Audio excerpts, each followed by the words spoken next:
আলো ঘরের ভেতরে পড়ছিল। নীরা তার মায়ের কোলে মাথা রেখে বসেছিল।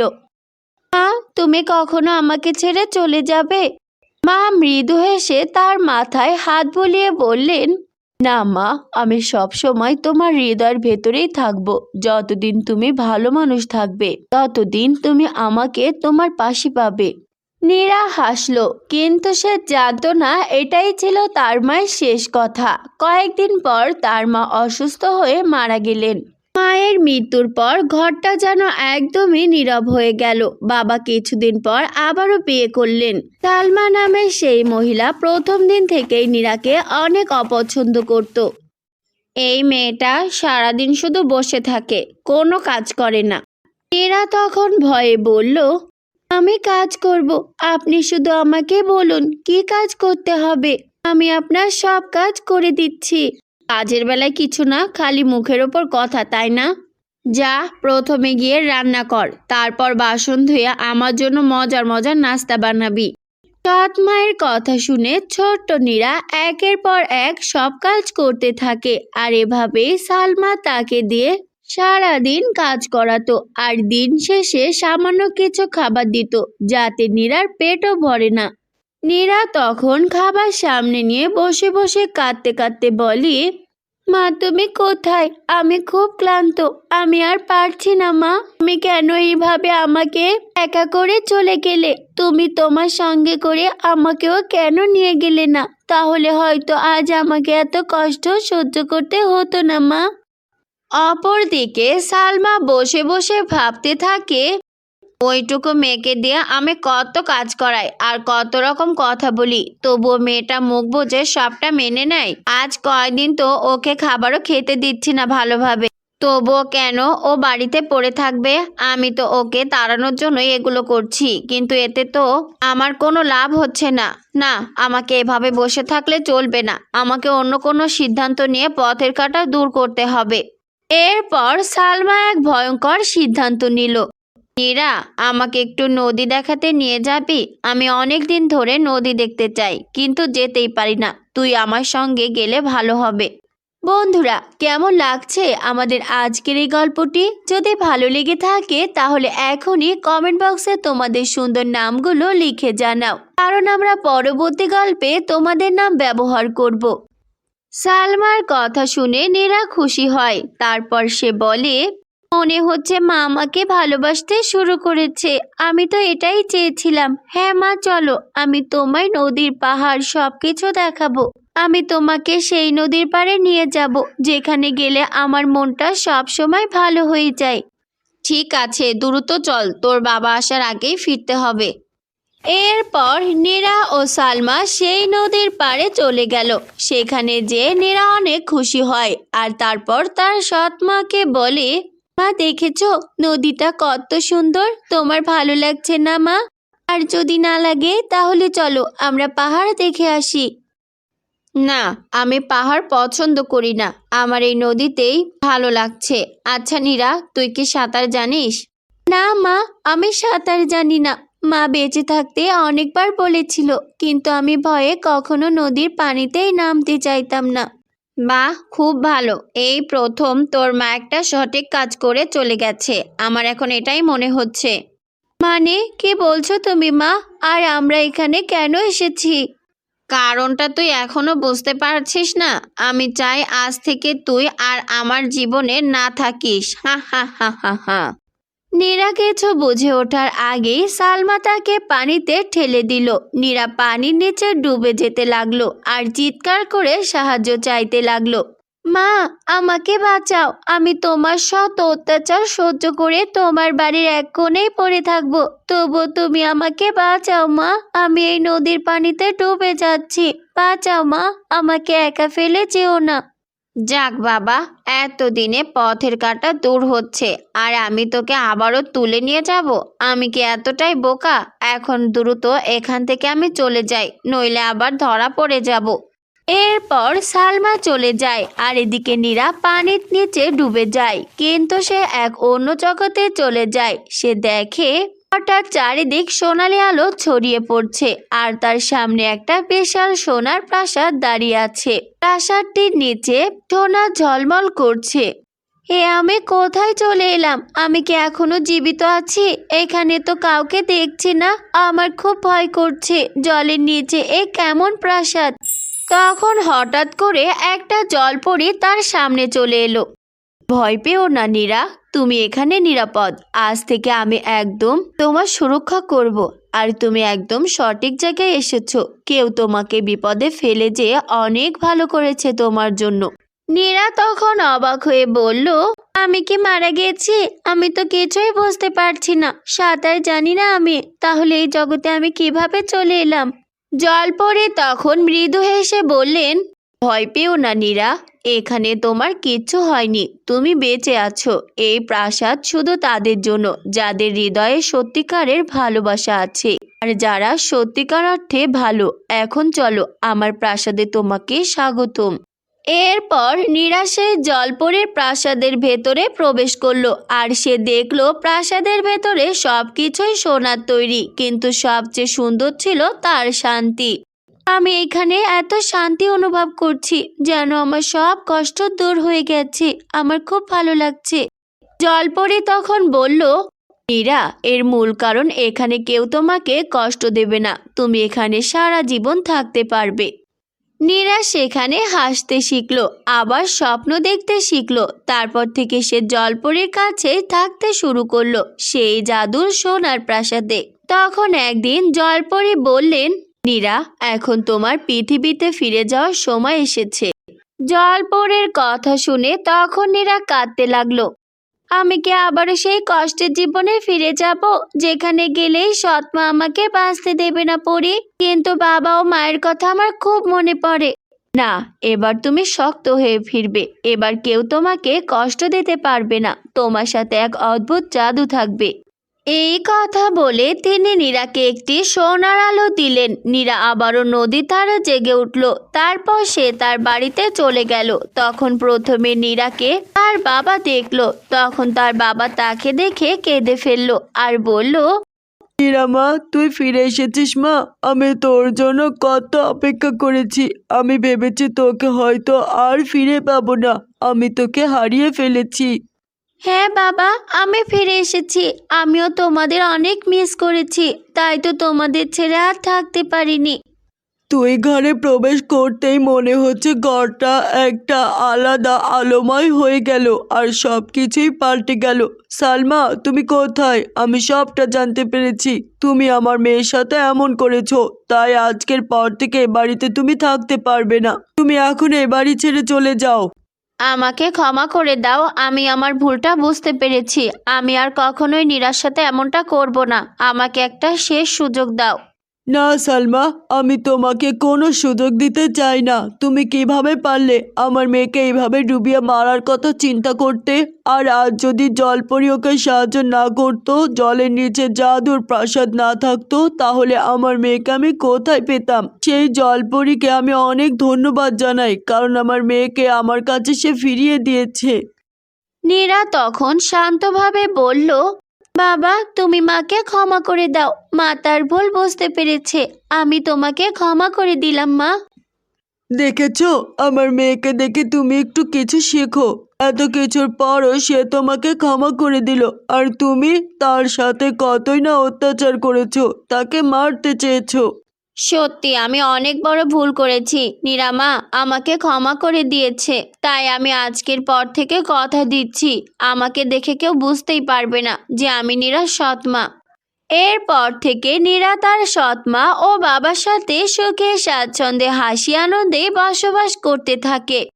তো বন্ধুরা, কেমন লেগেছে আমাদের আজকের এই গল্পটি? যদি ভালো লেগে থাকে তাহলে এখনই একটা লাইক দিয়ে আমাদের চ্যানেলটিকে সাবস্ক্রাইব করে দাও আর পাশে থাকা বেল আইকনটি বাজিয়ে দাও। আর তোমরা যারা তোমাদের সুন্দর নাম দিয়ে এমন মজার মজার গল্প শুনতে চাও, তা এখনই কমেন্ট বক্সে তোমাদের সুন্দর নামগুলো লিখে জানাও, কারণ আমরা পরবর্তী গল্পে তোমাদের নাম ব্যবহার করব। তো সবাই ভালো থেকো, সুস্থ থেকো। দেখা হচ্ছে পরের কোনো নতুন গল্প নিয়ে। আল্লাহ হাফেজ। রংপুর গ্রামের এক কোণে পুরাতন কাঁঠাল গাছের ছায়ায় একটি ছোট্ট মাটির ঘরে থাকতো একটি মেয়ে। তার নাম ছিল মিহি। মিহির জীবন অন্য বাচ্চাদের মতো ছিল না। তার বাবা অনেক বছর আগে দূরে চলে গিয়েছিল কাজের খোঁজে, আর কখনোই সে ফিরে আসেনি। তার মা অসুস্থ থাকতেন, আর তাদের ঘরে সব সময় একটা নিঃশব্দ কষ্টের বাতাস বইতো। তবুও মিহির একটা ছোট আনন্দ ছিল, তার নেল পলিশ। একদিন বিকালে সে তার পুরাতন বাক্স খুলে একটি ছোট্ট নেল পলিশ বের করলো। সে নিজে নিজেই কথা বলতে লাগলো, তুমি জানো ছোট্ট নেল পালিশ, তুমি শুধু একটা রং নও, তুমি আমার বন্ধু।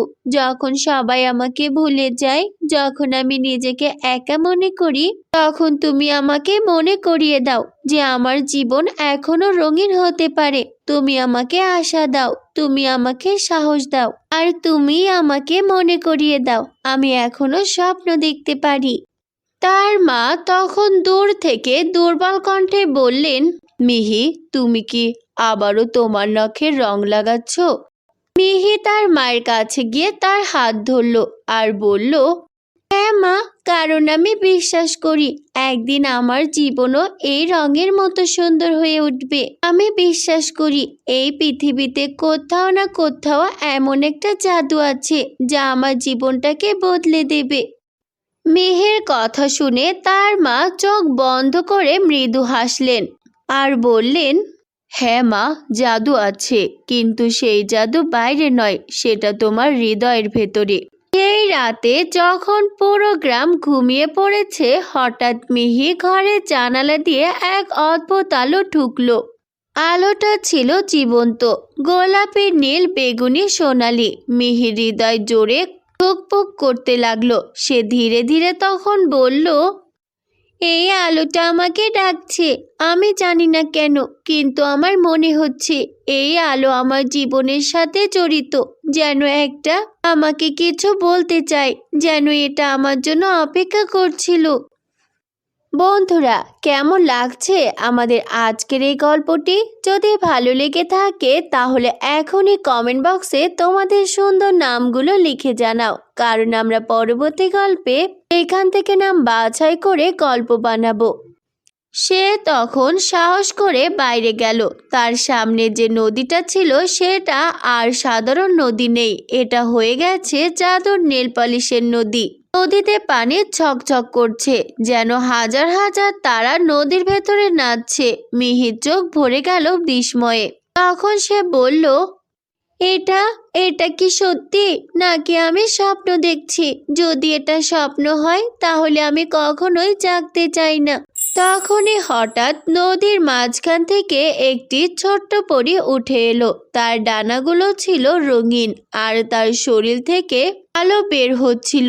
তখন সেই পরী বলল, মিহি, আমি তোমার জন্য অপেক্ষা করছিলাম। এখন সময় এসেছে তোমাকে সেটি পাওয়ার, যেটির জন্য তুমি এতদিন অপেক্ষা করেছ। পরীর কথা শুনে তখন মিহি অনেক ভয় পেয়ে গেল। তারপর মিহি কাঁপা কণ্ঠে বলল, তুমি তুমি কে? আমার খুব ভয় করছে। তুমি দেখতে পরী, কিন্তু তুমি আবার কোনোভাবে আমার ক্ষতি করবে না তো? আমি কিন্তু তোমাদের কোনো ক্ষতি করিনি। মিহির কথা শুনে পরী তখন হাসতে হাসতে বলল, আরে বোকা মেয়ে, আমি নেলারা, আমি এই নদীর রক্ষক।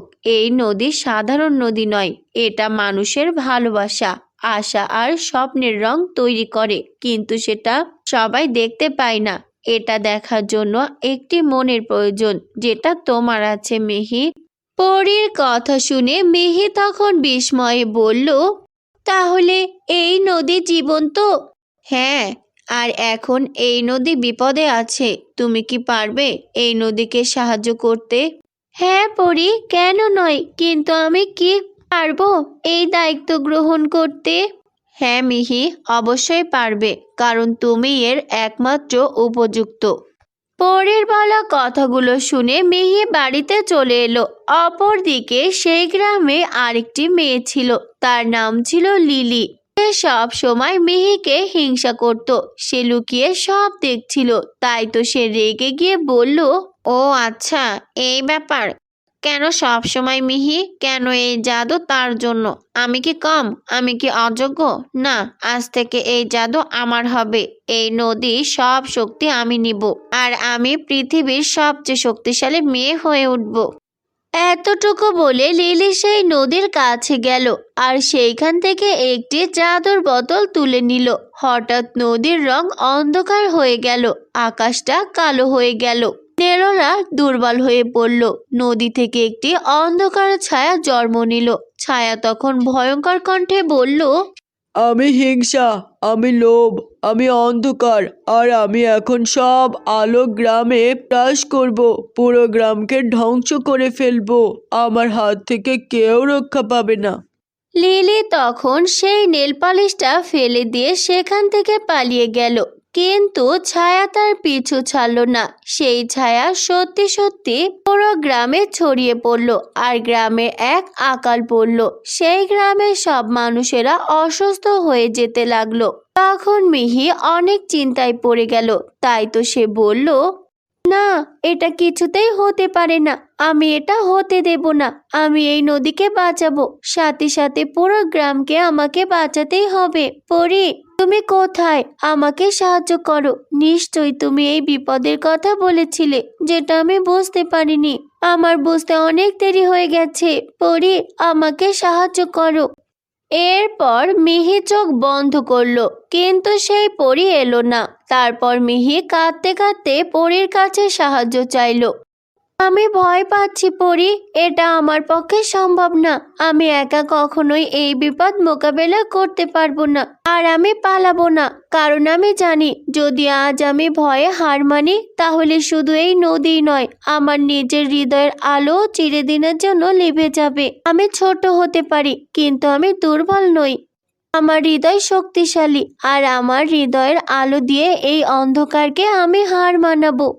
তখনই পরি সেখানে হাজির হলো আর বলল, মিহি, এই বিপদ শুধু তুমি একাই মোকাবেলা করতে পারবে। তোমার শরীর থেকেই এর জাদু শক্তি বের হবে, আর এই বিপদ মুক্ত হবে। আমি তোমাকে বলেছিলাম না, তুমি একমাত্র পারবে এই নদীকে রক্ষা করতে, আর তুমি এর উপযুক্ত ব্যক্তি। পরীর কথা শুনে মিহি সাহস পেল। তখন হঠাৎ তার শরীর থেকে আলো বের হলো। অন্ধকার ছায়া চিৎকার করে হারিয়ে গেল। পুরো গ্রাম আবারও আগের মতো স্বাভাবিক হয়ে গেল। তখন লিলি কাঁদতে কাঁদতে নিজের ভুল স্বীকার করলো আর বলল, আমি ভুল করেছি। আমি শুধু শক্তি চেয়েছিলাম, কিন্তু আমি বুঝতে পারিনি আমার জন্য সবার এত বড় বিপদ হবে। আমার নিজের হৃদয় আমি হারাবো, সঙ্গে এই গ্রাম্য নদীকে। আমাকে ক্ষমা করে দাও, আর একটি সুযোগ দাও। আমিও কাজ করতে চাই। তখন মিহি তার কথা শুনে খুশি হলো আর তার হাত শক্ত করে ধরলো এবং বলল, লিলি, এখনো দেরি হয়নি। তুমি বদলাতে পারো। আমরা একসাথে এই নদীকে রক্ষা করব। তাদের কথা শুনে পরি হাসলো আর বলল, আজ থেকে তোমরা দুজনই এই নদীর রক্ষক। তোমরা এর ভালো খারাপ সব দিক দেখে রাখবে। আজ থেকে আমি এই দায়িত্ব থেকে অবসর গ্রহণ করলাম। পরীর কথা শুনে মিহি ও লিলি হাসলো। ধন্যবাদ পরি, আমাদের এত বড় দায়িত্ব দেওয়ার জন্য। তারপর থেকে তারা একটি বিশেষ দায়িত্ব পেল, আর পরি জাদু করে তাদের দুজনকে এক অন্যরকম দুটি নেল পলিশ দিল। তারপর মিহি ও লিলি সেই দিন থেকে গ্রামের ও আশপাশের সবার জন্য কাজ করতে লাগলো। ধীরে ধীরে মিহির মা সুস্থ হয়ে উঠল, আর মিহি একটি হাসি খুশি পরিবার পেল। তখন সবাই বলল, মিহি আর লিলি শুধু দুটি মেয়ে নয়, তারা হয়ে উঠল এক শক্তি, যার জন্য জাদু নেল পলিশের নদী চিরকাল বয়ে চলল। তারা এটাও বলল, যতদিন পৃথিবীতে ভালোবাসা থাকবে, ততদিনে জাদু নদী চিরস্থায়ী হবে। তো বন্ধুরা, কেমন লেগেছে আমাদের আজকের এই গল্পটি? যদি ভালো লেগে থাকে তাহলে এখনই একটা লাইক দিয়ে আমাদের চ্যানেলটিকে সাবস্ক্রাইব করে দাও।